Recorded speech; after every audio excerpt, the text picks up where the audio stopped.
তোমরা অনেকেই আমার কাছে আমি রোজ কীভাবে করি তার একটা টিউটোরিয়াল ভিডিও চেয়েছিলে। তো তোমাদের জন্য আজকের এই ভিডিওটা। ভালো লাগলে অবশ্যই একটা কমেন্ট আর লাইক করে দিও।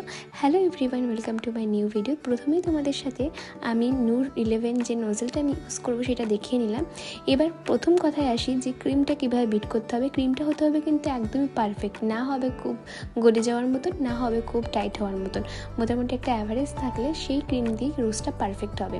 আর প্রত্যেকটা যে আমি প্যাটার্ন তুলছি করি হওয়ার পরে সেগুলো কিন্তু আমি সি হিসাবেই তুলছি। সি যেভাবে আমরা করে থাকি বা লিখে থাকি সেই হিসাবেই তুললেই আমাদের রোজটা কিন্তু তৈরি হয়ে যাবে। প্রথমেই আমি সবাইকে বলবো যে প্র্যাকটিসটা খুব ইম্পর্টেন্ট। যে কোনো ক্ষেত্রে প্র্যাকটিসটা করতে থাকলে বা করতে পারলে একটু প্রসেস জেনে তোমরাও ঠিক পারবে।